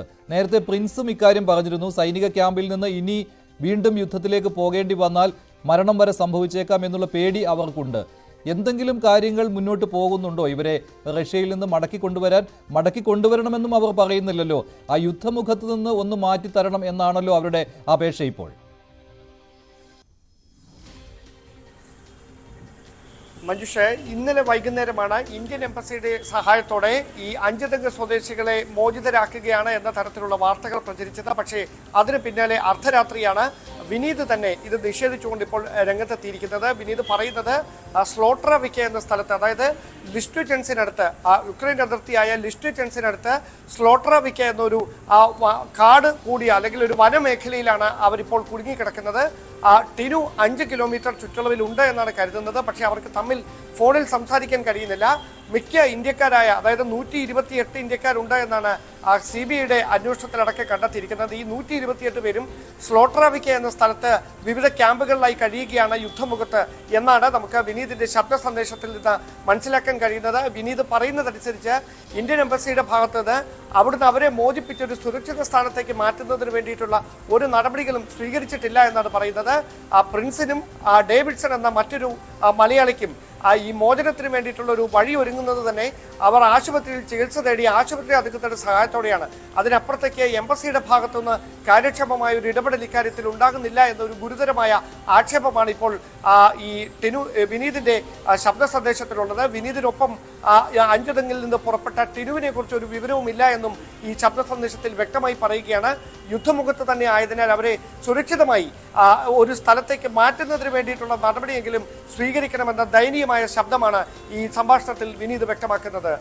മഞ്ജുഷ്, ഡാൻ, ഇപ്പോൾ ഈ അവിടുത്തെ കൗൺസിലർ, 5 തെങ്ങിലെ കൗൺസിലർ നേരത്തെ ഷീബ അല്ലേ പറഞ്ഞിരുന്നുവല്ലോ, എല്ലാ ദിവസവും ഇവരോട് സംസാരിക്കാൻ ശ്രമിക്കാറുണ്ട്. അങ്ങനെയാണ് ഈ വിനീതിനെ ഫോണിൽ കിട്ടുന്നത്. പക്ഷേ ഏത് സമയത്ത് വേണമെങ്കിലും ആ സൗകര്യവും ഇല്ലാതാകുമെന്ന്. അങ്ങനെയാണെങ്കിൽ ഒരു തരത്തിലും ഇവരെ ബന്ധപ്പെടാൻ പറ്റാതെ വരുമല്ലോ. അങ്ങനെ ഒരു പ്രശ്നം കൂടി ഉണ്ടല്ലോ. സാധാരണയായി മഞ്ജുഷ്, ഇവർ രാത്രി സമയത്ത് രഹസ്യമായിട്ടാണ് ഈ ഫോണിൽ ഈ സുഹൃത്തുക്കളെ അടക്കം ബന്ധപ്പെട്ടിരുന്നത്. അങ്ങനെ ഇവർ ഫോണിൽ സംസാരിക്കുന്നതിൽ സംശയം തോന്നി ഒരു തവണ ഇവരുടെ ഫോൺ ട്രേസ് ചെയ്തതാണ്. അതിനുശേഷം വളരെ വൈകിയാണ് പിന്നീട് ഇവർക്ക് ഫോൺ തിരികെ കൊടുത്തത്. ഇനി ഒരു തവണ കൂടി അങ്ങനെ ഇവരെ കണ്ടുപിടിക്കുന്ന ഒരു സാഹചര്യം ഉണ്ടായാൽ ഇപ്പോഴുള്ള ഈ ശബ്ദം അയക്കുന്നതിനുള്ള അല്ലെങ്കിൽ ശബ്ദ സംഭാഷണങ്ങൾ കൈമാറുന്നതിനുള്ള സാഹചര്യങ്ങൾ വരെ ഇല്ലാതാകും. അങ്ങനെയാണെങ്കിൽ ഇവരെക്കുറിച്ച് യാതൊരു തരത്തിലുള്ള സൂചനകളും നാട്ടിലുള്ളവർക്കോ അന്വേഷണ ഉദ്യോഗസ്ഥർക്കോ ലഭിക്കാത്ത ഒരു സാഹചര്യം വരും. ഈ ഗുരുതരമായ പ്രതിസന്ധിക്കിടയിലാണ് ഈ വലിയ അപകട മേഖലയിൽ നിന്നുകൊണ്ട് ഇപ്പോഴും തങ്ങൾ അപകട മുൻപിൽ തന്നെയാണ്, ജീവൻ രക്ഷപ്പെടുത്തുന്നതിന് വേണ്ടി സുരക്ഷിതമായ ഒരു മേഖലയിലേക്ക് മാറ്റണമെന്ന് അഭ്യർത്ഥിച്ചുകൊണ്ടുള്ള ഈ ശബ്ദ സന്ദേശം പുറത്തു വന്നിരിക്കുന്നത്. ഇങ്ങനെ 128 ഇന്ത്യൻ പൗരന്മാരാണ് ലിസ്റ്റ്വിറ്റൻസിലെ വിവിധ പ്രദേശങ്ങളിൽ കുടുങ്ങിക്കിടക്കുന്നത്. എന്തായാലും വിദേശകാര്യ മന്ത്രാലയം പറയുന്നത് ഇവരെ രക്ഷിക്കുവാനുള്ള ശ്രമങ്ങൾ നടക്കുന്നുണ്ടെന്നാണ്. അതിനിടെയാണ് കഴിഞ്ഞ ദിവസം ഇവരെ രക്ഷിച്ചിട്ടുണ്ട്, അവർ നാട്ടിലേക്ക് മടങ്ങുന്നു എന്ന വാർത്ത വന്നത്. പക്ഷേ അത് തെറ്റാണെന്നാണ് ഇപ്പോൾ വിനീത് റഷ്യയിൽ നിന്ന് പറയുന്നത്. മറ്റൊരു വാർത്തയിലേക്ക് പോവുകയാണ്. ഗതാഗത മന്ത്രി KB ഗണേഷ് കുമാറും CITUവും തമ്മിലുള്ള തുറന്ന പോരാണ് ഇപ്പോൾ ഗതാഗത വകുപ്പിൽ നടക്കുന്നത്. സെക്രട്ടേറിയറ്റിന് മുന്നിൽ KB ഗണേഷ് കുമാറിനെതിരെയുള്ള പ്രതിഷേധമാണ് CITUവിൻ്റേത്. അതാണ് ആ ദൃശ്യങ്ങളിൽ കാണുന്നത്. ഡ്രൈവിംഗ് സ്കൂളിലെ പരിഷ്കാരങ്ങൾക്കെതിരെയാണ് CITU ഇപ്പോൾ സമരം ചെയ്യുന്നത്. പരിഷ്കാരങ്ങൾ പിൻവലിച്ചില്ല എങ്കിൽ മന്ത്രിയെ വഴിയിൽ തടയുമെന്നും മന്ത്രിയുടെ വീട്ടിലേക്ക് മാർച്ച് നടത്തുമെന്നുമാണ് CITU പറയുന്നത്. CITU നേതാക്കളുടെ പ്രതികരണത്തേക്ക് ഒപ്പം VV അരുണിന്റെ റിപ്പോർട്ടും കാണാം. അതിനാവശ്യമായ സ്ഥലം ഈ ഉത്തരവിട്ട മന്ത്രി തന്നെ കാണിച്ചു തരണം, അത് വാങ്ങിച്ചു തരണം. അല്ലെങ്കിൽ ഈ ഡ്രൈവിംഗ് സ്കൂളുകളെല്ലാം പൂട്ടേണ്ട സ്ഥിതിയിലേക്ക് വരും. അത് അംഗീകരിക്കാൻ കഴിയില്ല. ഇവരെ പട്ടിണിക്കിടാൻ കഴിയില്ല. അതുകൊണ്ട് ആ ഉത്തരവ് പിൻവലിക്കണം. മന്ത്രിക്ക് വളരെ സുഗമമായി കേരളത്തിൽ യാത്ര ചെയ്യാൻ കഴിയില്ല. അത് അടക്കം ഞങ്ങളെ യാത്രാ വാഹനം അടക്കം ഞങ്ങൾക്ക് തടയേണ്ടി വരും എന്ന കാര്യം എന്താ ചെയ്യാൻ പറ്റും? പോലീസിനെ കൊണ്ട് പിടിപ്പിക്കുക, അത്രയേ ഉള്ളൂ. പോലീസിനെ കണ്ട് പേടിച്ച് തോക്ക് കണ്ട് പേടിച്ചൊക്കെ ആയിക്കഴിഞ്ഞാൽ ട്രേഡ് യൂണിയൻ ഉണ്ടാവില്ല. അത്തരം നിരവധി തോക്കുകളും നിരവധി ലാത്തികളും ഇതെല്ലാം കണ്ട് പേടിപ്പിച്ചും അതിന്റെ വെടിയുണ്ടകൾ നെഞ്ചിലേറ്റിയും അങ്ങനെയാണ് ഈ ട്രേഡ് യൂണിയൻ പ്രസ്ഥാനം, പ്രത്യേകിച്ച് CITU പ്രസ്ഥാനം കേരളത്തിലും ഇന്ത്യയിലും വളർന്നു വന്നിട്ടുള്ളത്.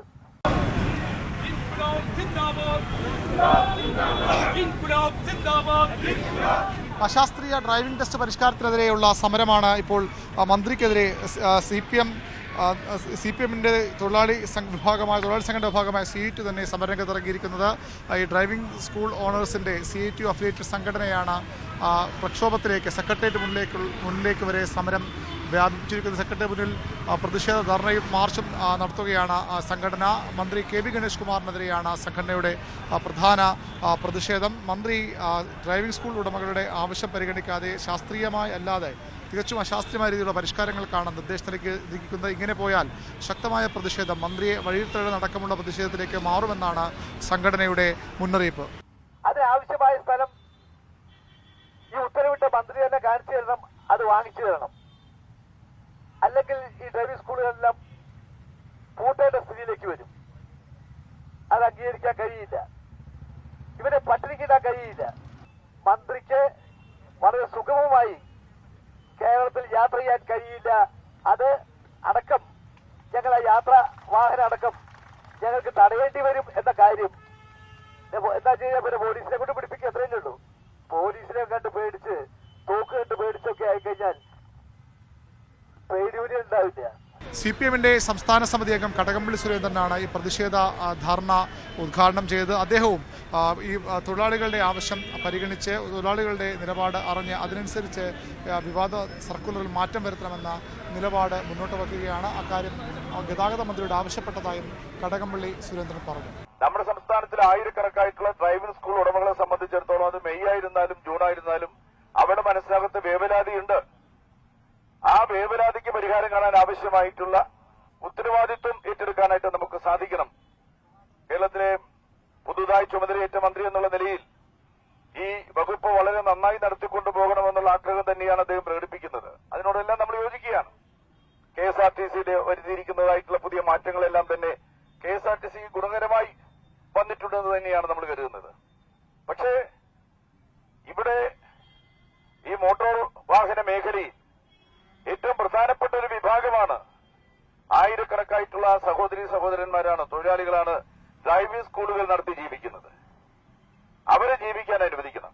ഏതായാലും KSRTCക്ക് പുറമെ ഈ ഗതാഗത രംഗത്ത് മന്ത്രിക്കെതിരെ CITU സംഘടന വീണ്ടും സമരരംഗത്തേക്ക് വന്നിട്ട് പ്രധാനപ്പെട്ട കാര്യം ശക്തമായ പ്രതിഷേധം വരും ദിവസങ്ങളിലും ഉണ്ടാകുമെന്ന മുന്നറിയിപ്പാണ് മോട്ടോർ ഡ്രൈവിംഗ് സ്കൂൾ ഉടമകളും CITUവും ഒക്കെ സർക്കാരിന് ഗതാഗത മന്ത്രി KB ഗണേഷ് കുമാറിന് നൽകുന്നത്. മറ്റൊരു വാർത്തയിലേക്ക് പോവുകയാണ്. വയനാട് പൂക്കോട് വെറ്ററിനറി സർവകലാശാലയിലെ വിദ്യാർത്ഥി സിദ്ധാർത്ഥന്റെ മരണത്തിൽ CBI അന്വേഷണത്തിനുള്ള നടപടികൾ സംസ്ഥാന സർക്കാർ പൂർത്തിയാക്കി. കഴിഞ്ഞ ദിവസങ്ങളിൽ ഇതുമായി ബന്ധപ്പെട്ടുള്ള രേഖകൾ പൂഴ്ത്തിവെച്ച ഉദ്യോഗസ്ഥർക്കെതിരെ നടപടി ഉണ്ടായിരുന്നു. CBI അന്വേഷണത്തിനുള്ള ശുപാർശ ചെയ്തുകൊണ്ടുള്ള മുഴുവൻ രേഖകളും സംസ്ഥാന സർക്കാർ കേന്ദ്രത്തിന് കൈമാറി. അതിൽ കൗതുകമായ കാര്യം എന്ന് പറയുന്നത് DYSP റാങ്കിലുള്ള ഉദ്യോഗസ്ഥൻ നേരിട്ട് പേഴ്സണൽ മന്ത്രാലയത്തിലെത്തിയാണ് ഈ രേഖകൾ കൈമാറിയത്. വിജ്ഞാനം കൈമാറിയെങ്കിലും നേരത്തെ പെർഫോമ റിപ്പോർട്ട് നൽകാത്തതാണ് വലിയ വിമർശനത്തിന് കാരണമായതും അത് ഗുരുതരമായ വീഴ്ചയായിരുന്നുവെന്ന് കണ്ടെത്തിയതും ഉദ്യോഗസ്ഥർക്കെതിരെ നടപടി ഉണ്ടായതും. അതിനിടെ doctor KS Anil Pookode veterinary സർവകലാശാലയിലെ പുതിയ VC ആയി നിയമിതനാവുകയാണ്. KS അനിലിനെ നിയമിച്ചുകൊണ്ട് ഗവർണർ ഉത്തരവിറക്കി. മണ്ണുത്തി വെറ്ററിനറി കോളേജിലെ പ്രൊഫസറാണ് ഡോക്ടർ KS അനിൽ.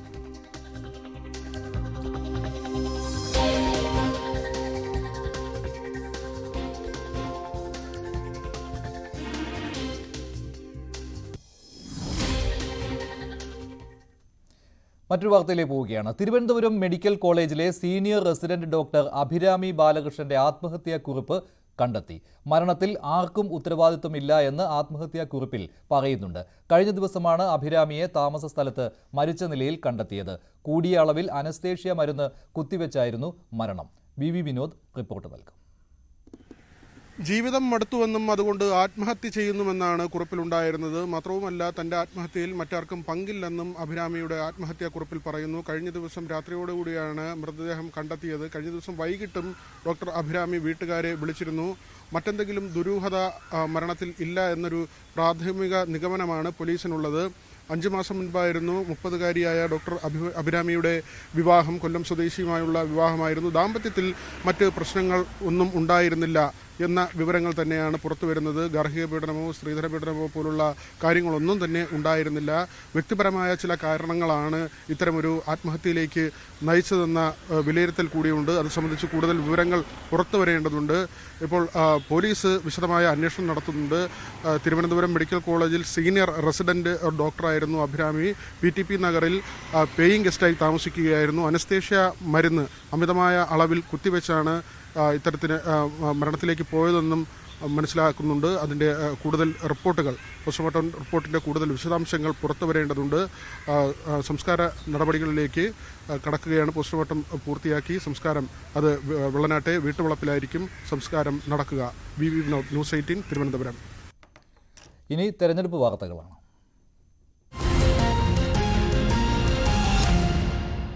രാജ്യം തെരഞ്ഞെടുപ്പിലേക്ക്. Co presented by Berger paints, 100 years of trust. ലോക്സഭാ തെരഞ്ഞെടുപ്പിൽ ആദ്യഘട്ട പോളിംഗ് നടക്കുന്ന മണ്ഡലങ്ങളിൽ നാമനിർദ്ദേശ പത്രിക സമർപ്പിക്കുവാനുള്ള തീയതി ഇന്ന് വൈകിട്ടാണ് അവസാനിക്കുന്നത്. വിവിധ സംസ്ഥാനങ്ങളിലെയും കേന്ദ്ര ഭരണ പ്രദേശങ്ങളിലെയും 102 മണ്ഡലങ്ങളാണ് ആദ്യഘട്ടത്തിൽ ഏപ്രിൽ 19-ന് വിധി എഴുതുക. തമിഴ്നാട്ടിൽ DMK നേതാവ് ദയാനിധി മാരൻ, BJP സംസ്ഥാന അധ്യക്ഷൻ അണ്ണാമല, ത്രിപുരയിൽ ബിപ്ലവ് കുമാർ ദേവ് തുടങ്ങിയവർ പത്രിക നൽകിയിട്ടുണ്ട്. Modi government has failed in the economic development of India. They are trying to fool us saying there's growth. There's no growth. So how is he going to explain this? How is Nirmala Sitharaman going to explain this? We are here with the people. Even during COVID times, the flood times, we were with the people. And the flood, we never expected this flood. The flood which happened once in 75 years. The Prime Minister didn't even come once to Chennai. He has come for other programs, inauguration programs.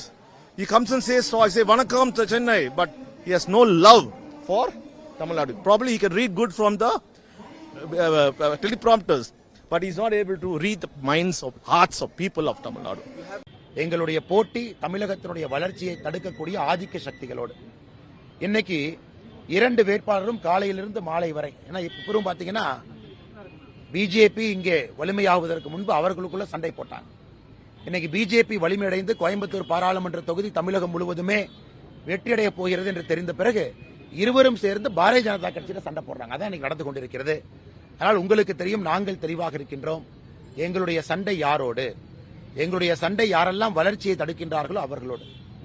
எங்களுடைய சண்டை தமிழகத்தினுடைய ஆதிக்க சக்திகள் கோயம்புத்தூர் வளரக்கூடாது நினைக்கின்றார்கள் அவர்களோடு.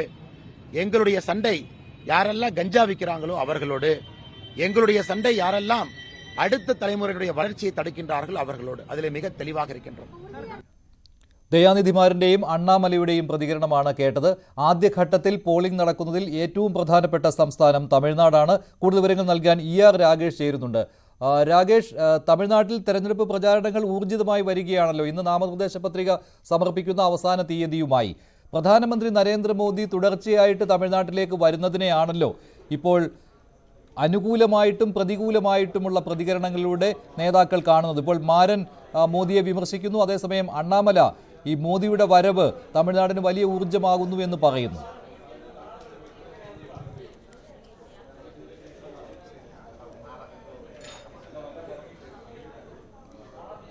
മഞ്ജുഷ, ഏതായാലും ആദ്യഘട്ട തെരഞ്ഞെടുപ്പിന്റെ പത്രികാ സമർപ്പണം ഇന്ന് അവസാനിക്കുകയാണ്. 102 മണ്ഡലങ്ങളിലാണ് ആദ്യഘട്ടത്തിൽ ഏപ്രിൽ 19-ന് വോട്ടെടുപ്പ് നടക്കുന്നത്. ഇതിൽ 102 മണ്ഡലങ്ങളിൽ 97 മണ്ഡലങ്ങളിലെ പത്രികാ സമർപ്പണം ഇന്ന് അവസാനിക്കും. ബീഹാറിൽ ആഘോഷങ്ങൾ നടക്കുന്നതിനാൽ 5 മണ്ഡലങ്ങളിലെ പത്രികാ സമർപ്പണം നാളെയാണ് അവസാനിക്കുക. അങ്ങനെ 102 മണ്ഡലങ്ങളിൽ ആദ്യഘട്ടത്തിൽ വിധി എഴുതുന്നു. ഇതിൽ ഏറ്റവും പ്രധാനപ്പെട്ട സംസ്ഥാനം അത് തമിഴ്നാട് തന്നെയാണ്. കാരണം 39 മണ്ഡലങ്ങളിൽ ഒറ്റഘട്ടമായാണ് വോട്ടെടുപ്പ് നടക്കുന്നത്. തമിഴ്നാട്ടിൽ ഇന്ന് പ്രധാനപ്പെട്ട നേതാക്കളൊക്കെ തന്നെ പത്രിക നൽകിയിട്ടുണ്ട്. ADMK സ്ഥാനാർത്ഥികളുടെ പത്രികാ സമർപ്പണം തിങ്കളാഴ്ച നൽകിയിരുന്നു. ഇന്ന് ഏതായാലും BJPയുടെ സംസ്ഥാന അധ്യക്ഷനായ K അണ്ണാമലൈ, ഒപ്പം തന്നെ ദയാനിധി മാരൻ, മുൻ കേന്ദ്രമന്ത്രിയായിരുന്നു ദയാനിധി മാരൻ തുടങ്ങിയവർ പത്രിക സമർപ്പിച്ചിട്ടുണ്ട്. ദയാനിധി മാരൻ ചെന്നൈ സെൻട്രൽ മണ്ഡലത്തിൽ നിന്നാണ് ജനവിധി തേടുന്നത്. K അണ്ണാമലൈ കോയമ്പത്തൂരിൽ നിന്ന് മത്സരിക്കുന്നു. കോയമ്പത്തൂർ സീറ്റ് സ്വാഭാവികമായും അത് ഒരു ഏതാണ്ട് ത്രികോണ പോരാട്ടം നടക്കുന്ന ഒരു മണ്ഡലമാണ്. കാരണം DMK ഇത്തവണ സീറ്റ് CPM-ൽ നിന്ന് ഏറ്റെടുത്തുകൊണ്ട് തെക്കൻ തമിഴ്നാട്ടിൽ അവരുടെ സ്വാധീനം വർദ്ധിപ്പിക്കാനുള്ള ശ്രമത്തിന്റെ ഭാഗമായി DMK ആ സീറ്റ് ഏറ്റെടുത്തുകൊണ്ട് മത്സരിക്കുന്നു. ഒപ്പം ADMK-യും BJP-യും സഖ്യമില്ല. ഈ രണ്ടു പാർട്ടികളും വെവ്വേറെ സ്ഥാനാർത്ഥികൾ നിർത്തി മത്സരിപ്പിക്കുന്നുണ്ട്. പരമ്പരാഗതമായി ADMK-യുടെ ശക്തി കേന്ദ്രമാണ്. BJP-ക്കും കോയമ്പത്തൂർ മേഖലയിൽ വലിയ സ്വാധീനമുണ്ട്. അപ്പോൾ ഒരു ത്രികോണ പോരാട്ടത്തിനാണ് കോയമ്പത്തൂർ ഏതായാലും സാക്ഷ്യം വഹിക്കുന്നത്. ശക്തമായ പോരാട്ടം അവിടെ നടക്കുന്നു. ഒപ്പം മറ്റ് സംസ്ഥാനങ്ങളിലേക്ക് കടക്കുകയാണെങ്കിൽ UP അടക്കമുള്ള സംസ്ഥാനങ്ങളിലെ ആദ്യഘട്ട വോട്ടെടുപ്പ് ഇതിനോടൊപ്പം നടക്കുന്നുണ്ട്. 8 മണ്ഡലങ്ങളിലാണ് UP-യിൽ ആദ്യഘട്ടത്തിൽ വോട്ടെടുപ്പ് നടക്കുന്നത്. ഇതിൽ പിലിഭത്ത് ഉൾപ്പെടെയുള്ള മണ്ഡലങ്ങളിലാണ് വോട്ടെടുപ്പ്. പ്രത്യേകിച്ച് വരുൺ ഗാന്ധിക്ക് അവിടെ സ്ഥാനാർത്ഥി നിഷേധിക്കുന്ന സാഹചര്യമുണ്ടായി. വരുൺ ഗാന്ധി പിന്നീട് സമാജ്വാദി പാർട്ടിയുടെ പിന്തുണയോടുകൂടി മത്സരിച്ചേക്കുമെന്ന റിപ്പോർട്ടുകൾ ഉണ്ടായിരുന്നു. ഏതായാലും ഇതുവരെയും അത്തരത്തിലുള്ള നീക്കങ്ങളൊന്നും തന്നെ ഉണ്ടായിട്ടില്ല. ഏതായാലും പ്രചാരണം ചൂടുപിടിച്ച് തന്നെ മുന്നേറിക്കൊണ്ടിരിക്കുകയാണ്.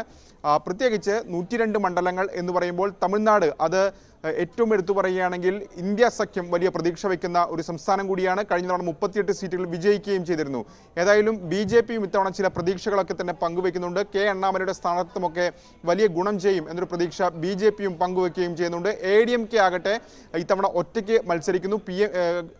MDMK ഉണ്ട്, ഒപ്പം തന്നെ SDPI തുടങ്ങിയവരും അവർക്കൊപ്പം മുന്നണിയുടെ ഭാഗമായി മത്സരിക്കുന്നുണ്ട്. ഏതായാലും ഇന്ന് പത്രികാ സമർപ്പണം അവസാനിച്ചതോടുകൂടി കൂടുതൽ സജീവമായി മത്സരരംഗത്തിറങ്ങാൻ തന്നെയായിരിക്കും പാർട്ടികളുടെ തീരുമാനം. മഞ്ജുഷ്. ശരി രാകേഷ്, ആദ്യഘട്ട പോളിംഗ് നടക്കുന്ന മണ്ഡലങ്ങളിലെ നാമനിർദ്ദേശ പത്രികാ സമർപ്പണമാണ് ഇന്ന് അവസാനിക്കുന്നത്. അതിൽ തമിഴ്നാടും ഉൾപ്പെടുന്നു. വടകരയിൽ കടുത്ത പോരാട്ടമാണ് നടക്കുന്നത്. KK ശൈലജയും ഷാഫി പറമ്പിലും തമ്മിൽ. ഷാഫി പറമ്പിൽ തികഞ്ഞ വിജയപ്രതീക്ഷയാണ് ഇപ്പോഴും പ്രകടിപ്പിക്കുന്നത്. K മുരളീധരന് പകരം വടകരയിൽ മത്സരിക്കാൻ എത്തിയ ഷാഫി ഒരു വട്ടം പ്രചാരണം പൂർത്തിയാക്കി കഴിഞ്ഞു. അദ്ദേഹം ന്യൂസ് 18 കേരളവുമായി സംസാരിച്ചു. വടകരയിലെ UDF സ്ഥാനാർത്ഥി ഷാഫി പറമ്പിൽ നമ്മോടൊപ്പം ഉണ്ട്. ആദ്യം പഞ്ചെന്ന് വരാം. അതും കിട്ടി. എന്തായാലും എങ്ങനെ പോകുന്നു? ഗംഭീര വരവായിരുന്നു, അതിനുശേഷം ഇളക്കി മറിച്ചുള്ള കാര്യങ്ങൾ. ഇപ്പോൾ ഗൾഫിലെ യാത്രയും കഴിഞ്ഞ് തിരിച്ചു വന്നിരിക്കുകയാണ്. വടകര നല്ല സ്നേഹം തരുന്നുണ്ട്, നല്ല സപ്പോർട്ട് തരുന്നുണ്ട്. താങ്ക് യു നിങ്ങളോട് എല്ലാവരോടും കേട്ടോ. ഭയങ്കര എനർജി തരുന്ന തരത്തിൽ തന്നെയാണ് വടകര ഇതുവരെയും പെരുമാറിയിട്ടുള്ളത്. ആ ബോൾ എടുത്തിട്ട് വരാൻ പറ. പിന്നെ വന്ന് ഇറങ്ങുന്ന സമയം തൊട്ട് വന്ന് ഇറങ്ങുമ്പോഴല്ല സ്ഥാനാർത്ഥിയാവുന്നുള്ളൊരു വാർത്തകൾ വന്നു തുടങ്ങിയിരുന്നല്ലോ. അപ്പൊ തൊട്ട് ഇപ്പോ ഈ സെക്കൻഡ് വരെ നല്ല സ്നേഹം തരുന്നുണ്ട്, നല്ല പിന്തുണ തരുന്നുണ്ട്, നല്ല എൻകറേജിങ് ആണ്. അപ്പൊ അത് തീർച്ചയായിട്ടും അത് ജയത്തിലേക്ക് എത്തും, നല്ല വോട്ടിന് ജയിക്കാൻ പറ്റും. ഗൾഫ് യാത്രയുടെ വിശേഷങ്ങൾ അത് സത്യം പറഞ്ഞ അവിസ്മരണീയമായിരുന്നു. അതുപോലത്തെ ഒരു ജനക്കൂട്ടം നമ്മുടെ നാട്ടിൽ സ്വാഭാവികമായിട്ടും നമ്മുടെ പ്രവർത്തകരും കുറെ ഉണ്ട്, ജനങ്ങളും സപ്പോർട്ട് ചെയ്യുന്നുണ്ട്. പക്ഷെ ഗൾഫിൽ പോകുമ്പോൾ എല്ലാവരും വരും എന്നൊക്കെ പറയും. പക്ഷെ ഇത്രയും ആളുണ്ടാവുമെന്ന് പ്രതീക്ഷിച്ചില്ല. അവർ ശരിക്ക് ഷാർജയും ദോഹയൊക്കെ ഒരു മിനി വടകരയാക്കി അവരവിടെ മാറ്റി. എന്നുവെച്ചാൽ അതൊക്കെ സാധാരണക്കാരായിരുന്നു, വളരെ പ്രയാസപ്പെടുന്നു. ഇപ്പോൾ പലരും വന്നിട്ട് നൈറ്റ് ഡ്യൂട്ടി ഉണ്ട്, അല്ലെങ്കിൽ രാവിലെ നേരത്തെ ഡ്യൂട്ടിക്ക് പോകണം, ഒന്ന് കണ്ടിട്ട് പോകാൻ വന്നാണെന്ന് പറഞ്ഞിട്ട് വലിയ ആൾക്കൂട്ടമായിട്ട് തന്നെ വന്നു. പലരും ഫാമിലിയായിട്ട് വന്നു. പലരുടെയും ഫാമിലി നാട്ടിലാണ്. ഇതുവരെ ഫാമിലി അവിടെ കൊണ്ടുപോകാനൊക്കെ പറ്റാത്ത ഒരുപാട് സാധാരണക്കാരായിട്ടുള്ള ആളുകൾ വന്നിട്ട് ഇപ്രാവശ്യം നമ്മൾ ജയിക്കണം എന്നുള്ളത് വളരെ സ്നേഹത്തോടെ പറഞ്ഞു, നല്ല സപ്പോർട്ട് തന്നു. പിന്നെ ഈ വടകര പാർലമെന്റ് കോൺസ്റ്റിറ്റ്യുവൻസിയുടെ ഒരു പ്രത്യേകത ഒത്തിരി പ്രവാസികളുള്ള ഒരു സ്ഥലമാണ്. അപ്പൊ പ്രവാസികളെ നമ്മൾ പലപ്പോഴും നമ്മുടെ ആവശ്യങ്ങൾക്ക് സമീപിക്കുക, അവരുടെ ആവശ്യങ്ങൾ എടുക്കുക. പക്ഷെ അവർക്ക് വേണ്ടത്ര തിരിച്ചു കൊടുക്കാൻ നമ്മുടെ ഭരണകൂടങ്ങൾക്കൊന്നും കഴിഞ്ഞിട്ടില്ല എന്നുള്ളൊരു യാഥാർത്ഥ്യമാണ്. അവർ നമുക്ക് തരുന്ന അത്ര, അവർ ഈ നാടിന് വേണ്ടി തരുന്ന അത്ര തിരിച്ചു കൊടുക്കാൻ നമുക്ക് കഴിയുന്നില്ല എന്നുള്ളൊരു യാഥാർത്ഥ്യമാണ്. പല പ്രയാസങ്ങളിലൂടെ കടന്നു പോകുന്ന ആളുകൾ, അവരുടെ ഒരുപാട് ഇഷ്യൂസ്, അവരുടെ പെൻഷന്റെ പ്രശ്നങ്ങൾ, അവരുടെ തിരിച്ചുവരവിന്റെ പ്രശ്നങ്ങളായിട്ട് ബന്ധപ്പെട്ട് ടിക്കറ്റിന്റെ പ്രൈസ് ഹൈക്ക്, വെക്കേഷനൊക്കെ ആകുമ്പോൾ എന്തൊരു പ്രയാസത്തിലാണ് അവർ കടന്നു പോകുന്നത്. ഒരു വർഷത്തെ മുഴുവൻ അധ്വാനത്തിന് റിസൾട്ട് ഇല്ലാതെ വരുന്ന ഒരു സാഹചര്യം. പിന്നെ അതുപോലെ ഒരു പ്രധാനപ്പെട്ട കാര്യം, ഇപ്പം മരണപ്പെട്ട് കഴിഞ്ഞാൽ പറഞ്ഞ വാഗ്ദാനങ്ങൾ പോലും അവരുടെ കാര്യത്തിൽ നടപടികളാവുന്നില്ല എന്നുള്ള ആശങ്ക. അപ്പൊ അവർ പറയുന്നത് ഞങ്ങൾക്ക് വേണ്ടി പിന്നെ ഭരണകൂടങ്ങൾ കാര്യമായിട്ട് ഓഫറുകളാണ് തരുന്നത്, വാഗ്ദാനങ്ങളാണ് തരുന്നത്, പലതും നടപ്പിലാവുന്നില്ല എന്ന്. ഇപ്പൊ വടകരയുടെ ഒരു ജനപ്രതിനിധിയായി മാറുമ്പോൾ ഞാൻ തിരിച്ചറിയുന്നു അവർക്ക് വേണ്ടി ഞാനൊരു ഡിസിഷൻ മേക്കറൊന്നും അല്ല, തെരഞ്ഞെടുക്കപ്പെട്ടാലും ഇപ്പോൾ ഡിസിഷൻ മേക്കർ ആവാൻ കഴിയില്ല. പക്ഷെ ഡിസിഷൻ എടുക്കുന്നവരുടെ മുമ്പിൽ അവരുടെ കാര്യങ്ങൾ ഉറപ്പായിട്ടും പറയും. പ്രവാസി എന്ന് പറയുമ്പോൾ വലിയ പളവളപ്പും സൗകര്യങ്ങളും അല്ല, 90% സാധാരണക്കാരാണ്. അപ്പോൾ അവർക്ക് വേണ്ടി, സാധാരണക്കാരായ പ്രവാസികൾക്ക് വേണ്ടി സ്ട്രോങ് ആയിട്ട് നിലകൊള്ളണം എന്നുള്ളൊരു മെസ്സേജ് എനിക്ക് അനുഭവപ്പെട്ടിട്ടുണ്ട്. അത് തീർച്ചയായിട്ടും ഉയർത്തിപ്പിടിക്കും. അതായത് ഫ്ലൈറ്റ് പൈസയും കൊടുത്ത് അവിടെ പോയി വോട്ട് പിടിക്കാൻ പോയത് അവർ അത്രയധികം പ്രാധാന്യം ഈ പ്രവാസികൾക്ക് ഈ മണ്ഡലത്തിൽ ഉണ്ട്. പൈസ ഇല്ലാണ്ട് ഫ്ലൈറ്റ് കയറ്റില്ല. വലിയ ടൈറ്റല്ലേ, നിങ്ങൾ വലിയ ദാരിദ്ര്യത്തിലാണെന്നാണ് പാർട്ടിയുടെ ഒരു അവസ്ഥ. കാര്യം ടിക്കറ്റ് പിന്നെ അവിടെ പോയി എടുക്കാനൊക്കെ ഉള്ള നമുക്ക് എന്തെങ്കിലും വഴിക്ക് കഴിഞ്ഞു. പക്ഷെ അവരോടുള്ളൊരു ആദരവ് നിങ്ങൾക്ക് എന്തോ പ്രയാസമുള്ള പോലെ ഉണ്ട്. അതല്ല, ഈ പാർട്ടിയുടെ ഫണ്ടൊക്കെ ഇൻകം ടാക്സ് ഫ്രീസ് ചെയ്ത് വെച്ചു. ടിക്കറ്റ് ഞാൻ ഇവിടുന്ന് ഒരു വലിയ ജനക്കൂട്ടം. ഇപ്പൊ എന്റെ പ്രശ്നം അതല്ല, അവർക്ക് ടിക്കറ്റ് എടുത്തിട്ട് ഇവിടെ വരാൻ കഴിയുമോ എന്നുള്ളതാണ് പ്രശ്നം. ഇപ്പൊ ഞാൻ രാജ്യം തെരഞ്ഞെടുപ്പിലേക്ക് co presented by Berger paints 100 years of trust. Delhi മദ്യനയ കേസിലെ പണം ആർക്ക് കിട്ടിയെന്ന് നാളെ വെളിപ്പെടുത്തുമെന്ന് അരവിന്ദ് കെജ്രിവാൾ. വിചാരണ കോടതിയിൽ നാളെ ഹാജരാകാനിരിക്കെയാണ് കേജ്രിവാളിന്റെ കത്തിലെ വിവരങ്ങൾ വിശദീകരിച്ച് ഭാര്യ സുനിത കേജ്രിവാൾ രംഗത്ത് വന്നത്. കേസുമായി ബന്ധപ്പെട്ട് ഇഡിക്ക് 1 രൂപ പോലും ഇതുവരെ കണ്ടെത്താൻ കഴിഞ്ഞിട്ടില്ലെന്നും കത്തിൽ പറഞ്ഞിട്ടുണ്ട്. भारत के अंदर और बाहर ढेरों ऐसी शक्तियां हैं जो भारत को कमजोर कर रही हैं. हमें सचेत रहकर इन शक्तियों को पहचानना है, इन शक्तियों को हराना है. और भारत में ही ढेरों ऐसे लोग हैं, ढेरों ताकतें हैं जो देशभक्त हैं, जो भारत को आगे बढ़ाना चाहती हैं. इन ताकतों के साथ जुड़ना है और इन्हें और मजबूत करना है. അറസ്റ്റിനെതിരെ കേജ്രിവാളിന്റെ ഹർജിയിൽ മറുപടി നൽകാൻ ഇഡി സാവകാശം തേടിയിട്ടുണ്ട്. ഡൽഹി ഹൈക്കോടതിയിലാണ് ഇഡി സാവകാശം ആവശ്യപ്പെട്ടത്. ഞാനും കേജ്രിവാൾ എന്നെഴുതിയ ടീഷർട്ട് ധരിച്ചാണ് ആം ആദ്മി പാർട്ടി പ്രവർത്തകർ ഇന്ന് ഡൽഹി നിയമസഭയുടെ പ്രത്യേക സമ്മേളനത്തിന് എത്തിയത്. ആം ആദ്മി BJP പ്രവർത്തകരുടെ പ്രതിഷേധത്തെ തുടർന്ന് നിയമസഭ പലതവണ തടസ്സപ്പെട്ടു.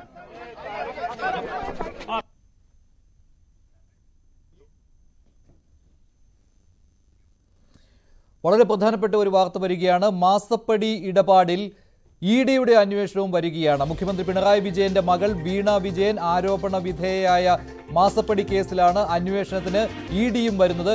ഇഡി പ്രഥമ വിവര റിപ്പോർട്ട് നൽകിയിട്ടുണ്ട്. ഇഡിയുടെ പ്രഥമ വിവര റിപ്പോർട്ടായ എൻഫോഴ്സ്മെന്റ് കേസ് ഇൻഫർമേഷൻ റിപ്പോർട്ട് എന്ന ECIR ആണ് ഇപ്പോൾ ഇഡി എടുത്തിരിക്കുന്നത്. കൂടുതൽ വിവരങ്ങൾ നൽകാൻ ആജ്ഞ രവീന്ദ്രൻ ചേരുകയാണ്.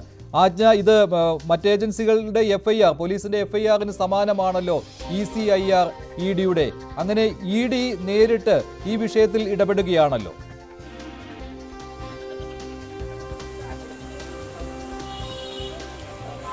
അതെ മഞ്ജുഷ് സൂചിപ്പിച്ചതുപോലെ മാസപ്പടി കേസിൽ ഇഡി വളരെ ജാഗ്രതയോടുകൂടി സീരിയസ് ആയി കേസിൽ ഇടപെട്ടു എന്ന് വേണം ഇതിന്റെ പ്രഥമ വിവര റിപ്പോർട്ട് ECIR സമർപ്പിച്ചതിലൂടെ മനസ്സിലാക്കാൻ. മറ്റുള്ള കേസുകളിൽ FIR സമർപ്പിക്കുന്നത് പോലെ തന്നെയാണ്, അത്രയും സീരിയസ് ആയ ഒരു സമീപനം തന്നെയാണ് ഈ കേസിൽ ഉണ്ടായത് എന്ന് മനസ്സിലാക്കണം. ഇതുവരെ SFI ആയിരുന്നു ഈ കേസിൽ ഇടപെട്ടിരുന്നതെന്നാൽ ഈ ഇഡി ഇപ്പോൾ നേരിട്ട് പ്രത്യക്ഷമായി തന്നെ ഈ കേസിൽ ഇടപെട്ടിരിക്കുകയാണ്. ഇതിന് അതുകൊണ്ട് തന്നെ ഈ ഒരു സാഹചര്യത്തിൽ പ്രതിപക്ഷ പാർട്ടികളുടെ ആരോപണം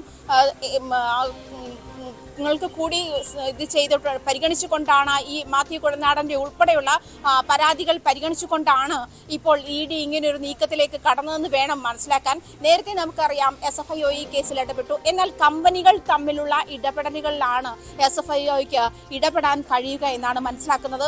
അതുകൊണ്ട് തന്നെ ആയിരിക്കാം ഒരുപക്ഷെ അതിന് പുറമെ ചില കാര്യങ്ങൾ കൂടി വ്യക്തമാക്കേണ്ടതുണ്ട് എന്നുള്ള സാഹചര്യം കൂടി നിലനിൽക്കുന്നത് കൊണ്ടായിരിക്കാം ഒരുപക്ഷെ ഇഡി ഇപ്പോൾ ഇടപെട്ടിരിക്കുന്നത്.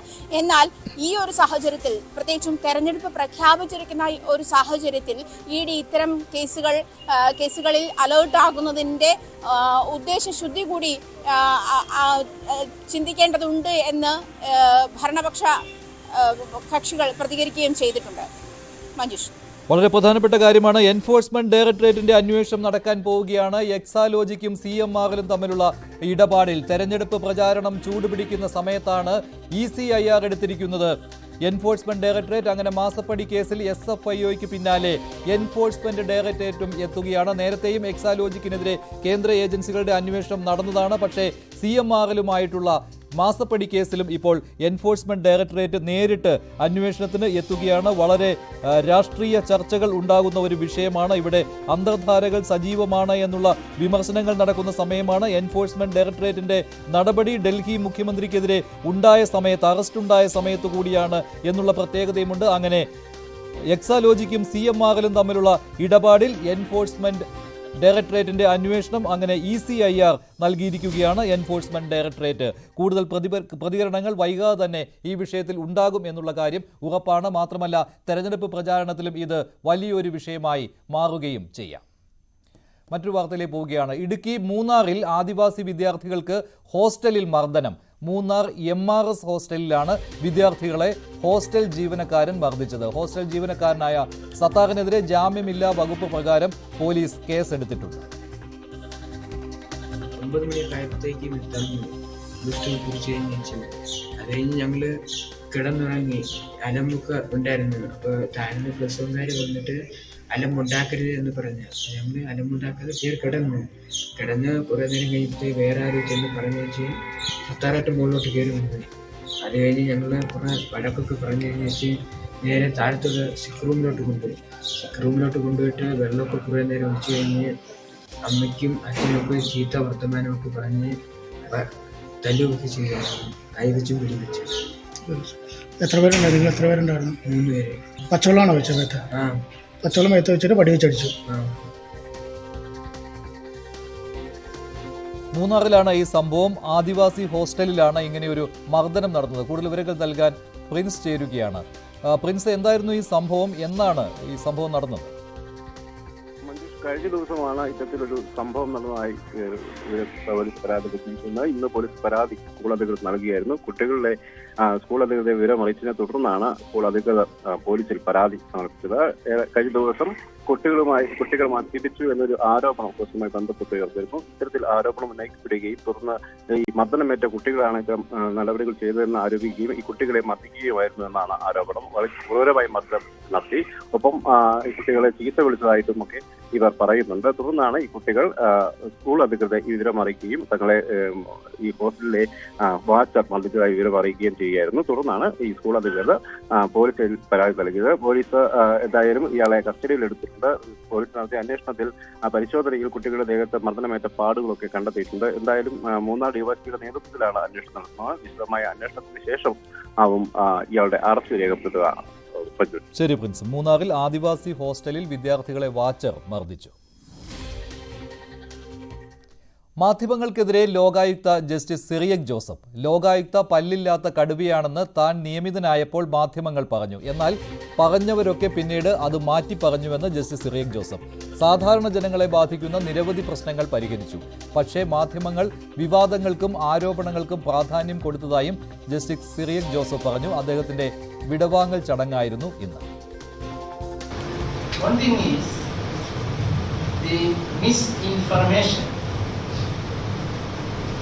Spread about the Kerala Logai. The media only looks at the cases involving allegations, complaints involving allegations, where there is racial and political dimensions. There are hundreds and hundreds of cases involving grievances. These grievance cases are being decided by us. That number of cases being filed in the Lokayukta is coming down.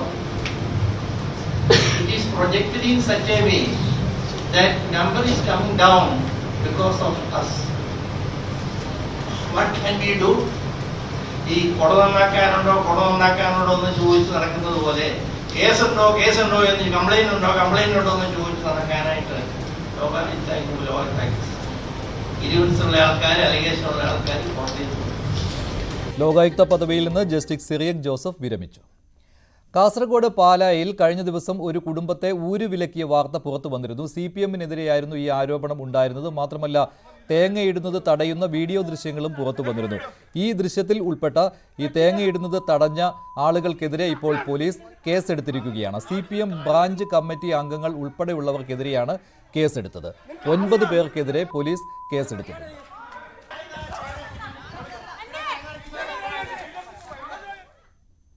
സ്വർണം വെള്ളി നിരക്കുകൾ കൂടി നോക്കാം. കവിത gold and diamonds ഇന്നത്തെ സ്വർണം വെള്ളി നിരക്കുകൾ നിങ്ങൾക്കായി സമർപ്പിക്കുന്നത്. വലിയ സ്വപ്നങ്ങൾ, വലിയ സന്തോഷങ്ങൾ, വലിയ collection. Kavitha gold and diamonds. സ്വർണം 22 ക്യാരറ്റ് ഗ്രാമിന് 6120, പവന് 48,960 രൂപ. സ്വർണം 18 ക്യാരറ്റ് ഗ്രാമിന് 5110, പവന് 40,880 രൂപ. വെള്ളി ഗ്രാമിന് 80 രൂപ, കിലോയ്ക്ക് 80,000 രൂപ. കവിത ഗോൾഡ് ആൻഡ് ഡയമണ്ട്സ് ഇന്നത്തെ സ്വർണം വെള്ളി നിരക്കുകൾ നിങ്ങൾക്കായി സമർപ്പിക്കുന്നത്.